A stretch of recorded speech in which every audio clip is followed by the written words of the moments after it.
acalmar os nossos ânimos, vamos nos ligar a Jesus. Coitado, Fred, tem muito trabalho. Ai, que bom. É melhor ter trabalho do que dar trabalho. Boa noite a todos, sejam bem-vindos a mais um Evangelho no Lar. Me perdoem a voz, estou um pouco afônico hoje. E antes da nossa leitura da prece inicial, convido a todos a leitura do livro Agenda Cristã, de Chico, pelo Espírito André Luiz.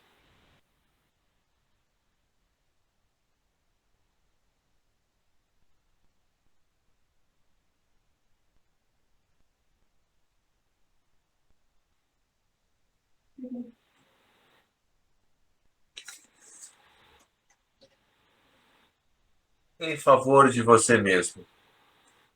Aprenda a ceder em favor de muitos, mas que alguns intercedam em seu benefício, para que alguns intercedam em seu benefício nas situações desagradáveis.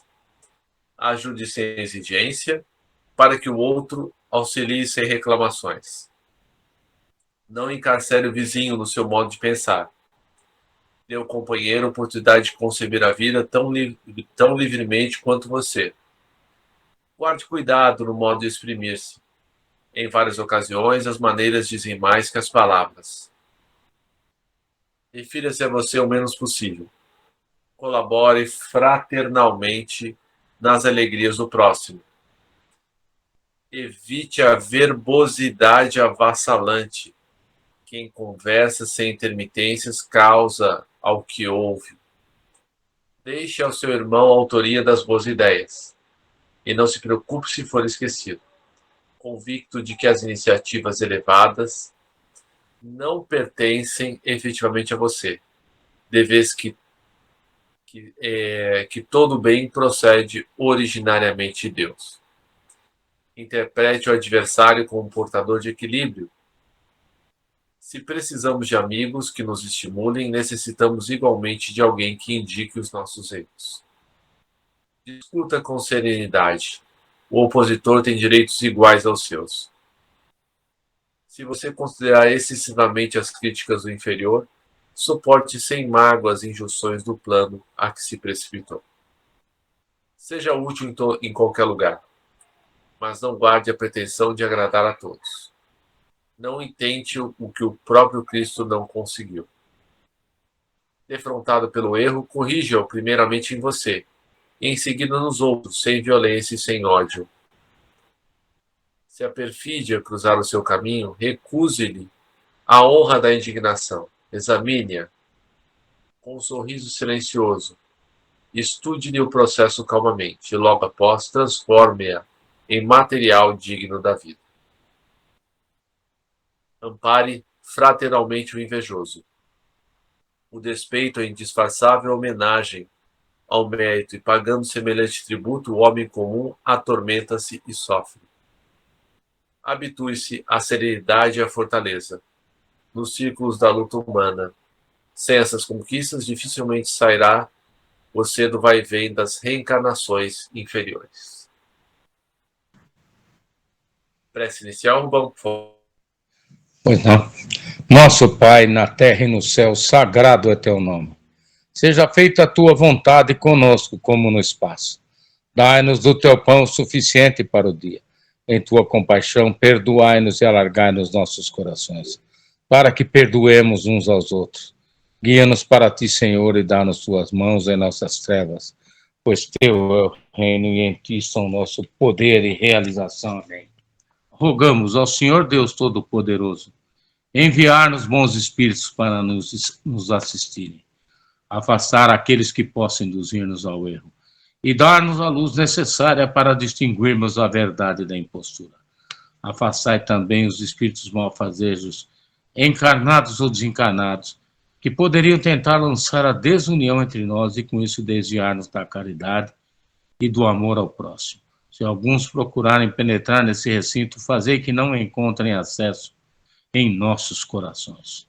Bons espíritos, que vos dignais vir instruir-nos, tornai-nos dóceis aos vossos conselhos. Afastai-nos de todo pensamento egoísta, de orgulho, de inveja e de ciúmes. Inspira-nos a indulgência e a benevolência para com os nossos semelhantes presentes ou ausentes, amigos ou inimigos. Fazei, enfim, que pelos sentimentos que nos animarem, possamos reconhecer a vossa salutar influência.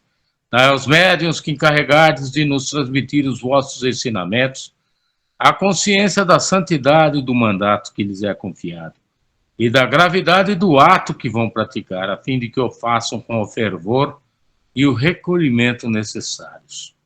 Se estiverem entre nós pessoas que foram atraídas por outros sentimentos que não do bem, abra os seus olhos à luz, Senhor, e perdoai-as como nós as perdoamos, se vieram com intenções malfazejas. Pedimos especialmente aos Sagrados Espíritos da Luz, aos nossos guias espirituais, para nos assistirem e velarem por nós nesse ato assim seja. Amém. Os espíritos durante o combate. Você chegou Qual a que é ler o... esse? Não. Não, esse não. 541. Quando caiu aqui, eu fiquei na dúvida, eu li o título e falei, engraçado, parece que eu já vi. Foi esses dias. É, Tudo bem que às vezes é para cair no mesmo, mas com tudo que está acontecendo aí, né? De repente, sei lá.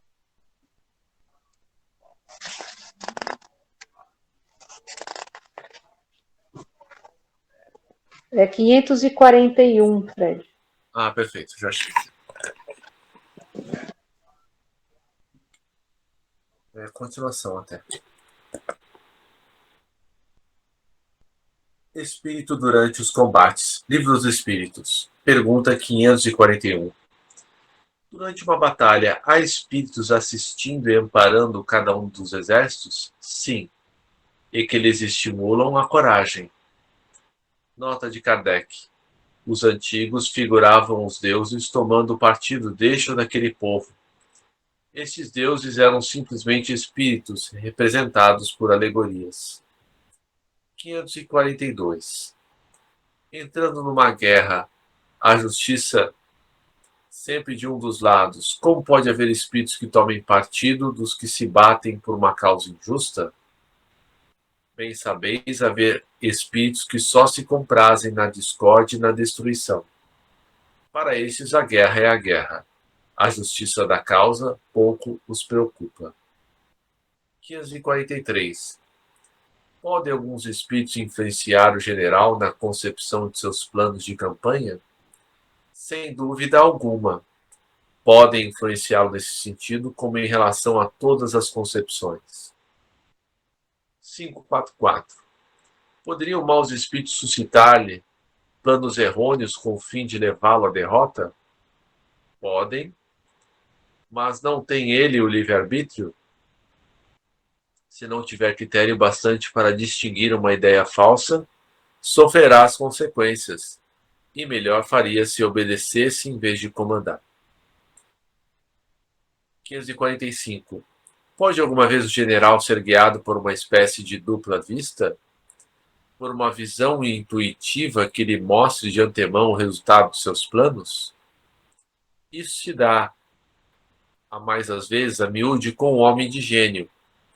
É o que ele chama inspiração, e o que faz que obre com uma espécie de certeza. Essa inspiração lhe vem dos espíritos que o dirigem, os quais se aproveitam das faculdades e que o veem dotado. 546. No tumulto dos combates, que se passa com os espíritos dos que sucumbem? Continuam após a morte a interessar-se pela batalha? Alguns continuam a interessar-se, outros se afastam. Nota de Kardec. Dá-se nos combates o que ocorre em todos os casos de morte violenta. No primeiro momento, o espírito fica surpreendido e como que atordoado. Julga não estar morto. Parece-lhe ainda que toma parte na ação. Só pouco a pouco a realidade lhe surge. 547. Após a morte, os espíritos que, como vivos, se guerreavam, continuam a considerar-se inimigos e se conservam encarniçados uns contra os outros? Nessas ocasiões, o espírito nunca está calmo. Pode acontecer que nos primeiros instantes depois da morte, ainda odeie o seu inimigo e mesmo persiga. Quando, porém, se lhe restabelece a serenidade nas ideias, vê que nenhum fundamento há mais para a sua animosidade. Contudo, não é impossível que dela guarde vestígios, mais ou menos fortes, conforme seu caráter. Letra A. Continua a ouvir o rumor da batalha? Perfeitamente. 548. O espírito que, como espectador, assiste calmamente a um combate, observa o ato de separar-se a alma do corpo? Como é que este fenômeno se lhe apresenta à observação? Raras são as mortes verdadeiramente instantâneas. Na maioria dos casos, o espírito cujo corpo acaba de ser mortalmente ferido não tem consciência imediata desse fato. Somente quando ele começa a reconhecer a nova condição em que se acha, é que os assistentes podem distingui-lo, a mover-se ao lado do cadáver. Parece isso tão natural que nenhum efeito desagradável lhe causa a vista do corpo morto, tendo-se a vida toda concentrado no espírito. Só ele prende a atenção dos outros, e com ele que esses seres conversam, ou a ele é que fazem determinações. Comentário.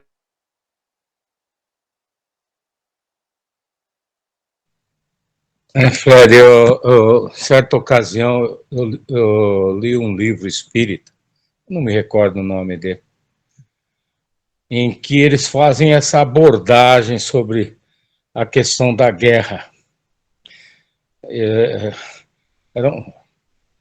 Era uma situação muito difícil para os obreiros da luz, separar os contendores, que eram jovens combatentes, né?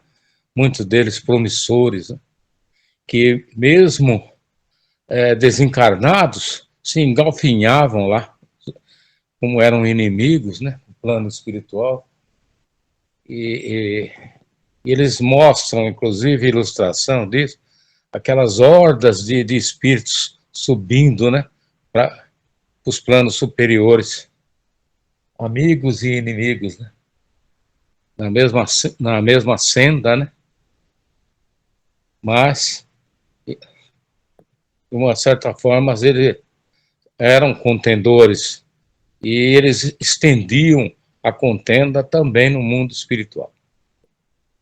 E também outras coisas que eu li a respeito, né, sobre esses, como você fez a abordagem dos generais, que são intuídos, né, por bons espíritos, sei lá, ou maus espíritos. Eu li certa vez, também, que Winston Churchill, quando era um jovem tenente, durante a Primeira Guerra Mundial, ele se viu perdido no deserto, se não me engano, no deserto da Marrocos, Argélia. E ele sabia que rumo tomar. Aí ele recebeu uma intuição e ele fala sobre esses fatos. E caminhou numa direção que lhe foi indicada. Em poucos quilômetros ele chegou numa comunidade e foi salvo. Você vê que a importância desse homem, né, na Segunda Guerra Mundial, né? O primordial, a sua participação em defesa, né, do bem contra as forças malignas, né? E outro fato relevante também foi que no final da Primeira Guerra, aquele que vocês sabem quem, o H lá, ele era um mensageiro entre as trincheiras, que era realmente um suicídio. Era o cara que era encarregado de levar as informações dos generais, né, dos comandantes, de uma trincheira a outra. E no final da guerra, um soldado inglês chamado Smith teve ele na mira para eliminá-lo, mas a contenda tinha acabado, o armistício tinha sido assinado aqueles dias. E dessa forma, né, como o mal prevaleceu, né? O mal tem suas forças. E o sujeito depois se tornou um cara importante para as hostes malignas. Obrigado, meu irmão. Por nada. Tem um filme, eu não vou me recordar o nome agora, é um filme relativamente novo, de alguns anos atrás, que conta a história de um médico na Segunda Guerra Mundial que ele se recusa a carregar qualquer tipo de arma.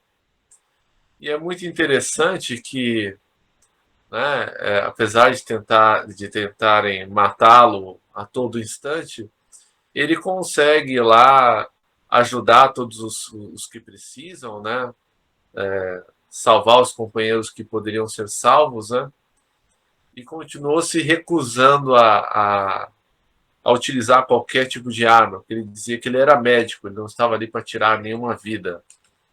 Você recordar o nome do filme, fala para nós. E como o tema é muito pertinente, eu gostaria que você lembrasse aquele filme antigo, acho que é da Primeira Guerra Mundial, né? Que os soldados alemães, franceses comemoram o Natal juntos. Acho que valeria a pena. Perfeito. Houve esse fato. Era uma guerra de trincheiras, né, naquela época. E durante o Natal, por iniciativa do alemão, eles se confraternizaram, franceses, ingleses e alemães, e, no dia do Natal. E depois voltaram a combater. Também, não sei se esse filme aí que você está fazendo abordar, ele não é muito antigo. Ele fala sobre um rapaz que foi alistado, mas ele era testemunha de Jeová, e por seus princípios religiosos, ele se recusava a matar, a portar arma. E ele acabou fazendo um trabalho incrível no fronte asiático, lá na Guerra dos Japoneses, naquelas ilhas. Inclusive, ele saía à noite, escalava às vezes montanha, entrava em bunkers japoneses, ele salvava tanto japoneses feridos quanto americanos. É um filme até recente, eu não me recordo o nome. E no final ele acabou sendo reconhecido como um valoroso soldado, mesmo pregando a paz, né? Num palco de guerra. Obrigado. Por nada, né? Remontando mais à antiguidade, nós podemos lembrar de Marco Aurélio, né? O imperador filósofo, né? Que ele, ele recusava, né?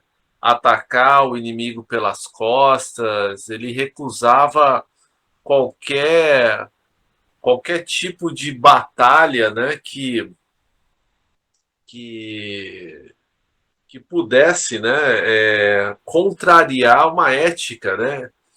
Ele tinha uma ética no campo de batalha, né? Algo que nós podemos imaginar, né, ainda hoje, né, com os combates na Rússia, na Ucrânia, né, a gente vê que isso não existe, né? Isso não existe uma época, apesar de ter a Convenção de Genebra, outras convenções internacionais que ditam as regras das guerras, a gente vê como os tempos são diferentes, né? Em que há homens e mulheres que nunca serão esquecidos. Porque, veja, né, ele tinha que avançar com o exército romano, ele tinha que avançar com as campanhas, não era possível que ele se furtasse a isso, mas até para combater, né? Existia um protocolo mínimo ético, né? E ele, inclusive, dormia no chão, porque ele dizia que o conforto enfraquece a alma, né? E mesmo quando acho que foi você que falou isso, né? Quando os homens dele dele estavam temerosos no campo de batalha, acho que eles estavam enfrentando os celtas, se não me falha a memória, e ele saía na frente, né? Vamos falar assim, eu estou disposto a morrer por vocês. E daí todos saíam também. Se puder fazer um breve comentário sobre isso. As campanhas de Marco Aurélio, ela se refere àquele filme lá, O Gladiador. Ele era o imperador da época. As campanhas deles eram contra os germânicos, os bárbaros, que eles chamavam de bárbaros, né? As campanhas, nesse período, se referia a isso. E ele primava pela ética, né? E não era um combatente desleal. Portanto, um grande militar, não. Perdão. E seus atos foram registrados pela história, né? Para a posteridade. E a única coisa ética que tem nessa guerra Rússia e Ucrânia são a troca de prisioneiros. São eventuais. O restante é a pura crueldade mesmo. A imbecilidade, a insanidade. Né? Tão fora dos propósitos, né? Já que nós estamos no século XXI. Minha nossa. Lamentável. Obrigado. Por nada. Alguém gostaria de fazer mais algum comentário antes de passarmos para as vibrações? Não. Não, obrigado. Vamos então elevar os nossos pensamentos a Jesus, agradecendo a oportunidade de estarmos juntos em nome dele. E aqui ele está, por meio dos espíritos amigos que nos envolvem, que cuidam de todos nós, que cuidaram da limpeza, da asepsia dos nossos ambientes, das nossas casas, organizando os irmãos que foram trazidos para ouvir essas palavras, tão necessárias a eles quanto a nós mesmos. E vamos então passar agora a fazer as vibrações por todos aqueles que mais precisam, os nossos irmãos desencarnados, que saíram da vida física pela porta do suicídio. Nós sempre falamos alguns nomes aqui, mas a nossa intenção é sempre que as vibrações sejam por todos os irmãos que cometeram suicídio, pois nós sabemos que o sofrimento deles é muito grande. Então, vibremos pela Juliana, pela Gabriele, pelo Elias, pela Verena, pelo Alain, pelo Bruno e tantos outros. Que todos esses irmãos sejam auxiliados. E não podemos esquecer também dos encarnados em sofrimento. Nós sabemos que a tônica da maioria de nós é sofrer algum tipo de obsessão. Seja por ressonância, quando nós não cuidamos dos nossos pensamentos, seja pelos nossos inimigos que nos acompanham. E nós sabemos que muitos desses irmãos, nós acabamos por traí-los, por machucá-los em seus mais caros interesses. E eles não nos perdoaram. Muitos seguem-nos desde o nascimento. E quando iniciamos o caminho do bem, quando começamos um trabalho mais profundo na seara de Jesus, eles são defrontados com uma escolha. Se quiserem seguir-nos, eles terão que se modificar, ou então se afastam. Vamos torcer por eles, pedir por eles, para que eles sigam conosco e, eventualmente, nos perdoem pelo mal que fizemos a eles. Gosto de dizer que não somos mais aqueles que os feriram. já caminhamos, já nos modificamos, apesar deles poderem identificar em nós ainda um pouco daquilo que os machucaram. Porque nós sabemos, a natureza como nós não dá saltos. É uma longa escada, ascendente, pedregosa. Muitas vezes, ao subir, escorregamos e descemos um pouco e temos que retomar a marcha ascensional. Então, vibremos por eles e por todos os obsessores, de todos os espíritos encarnados como nós, que sofrem o assédio para deixarem a vida terrena. Que os irmãos encarnados possam aprender a se defender, cultivando o amor ao Evangelho, cultivando o amor de Jesus no coração, convidando-se a uma reflexão pela sua melhoria pessoal. Vibremos ainda por todos os nossos governantes, que todos eles sejam intuídos pelo alto, que eles possam restabelecer e manter a paz no planeta e fazer o melhor que podem pelos que mais precisam. Vivemos ainda pelos centros espíritas, pelas igrejas, templos, de quaisquer natureza, que professem o bem e a caridade. E peçamos a Jesus que nos fortaleça no caminho do bem, para que possamos cumprir com coragem os nossos deveres, onde quer que eles nos levem, agora e sempre. Que assim seja, graças a Deus. Prece final, Rubem, por favor. Agradecemos aos bons espíritos que vieram comunicar-se conosco. Pedimos que nos ajudem a pôr em prática as instruções que nos deram e façam que cada um de nós, ao sair daqui, seja fortificado na prática do bem e do amor ao próximo. Desejamos igualmente que essas lições sejam proveitosas para os espíritos sofredores, ignorantes ou viciosos, que puderam assistir a esta reunião e para os quais suplicamos a misericórdia de Deus. Uma boa noite a todos, que Jesus nos abençoe sempre, luz, paz, saúde a todos. Boa noite, obrigado, Rubem. Boa noite a todos. Boa noite a todos. Deus abençoe. Então,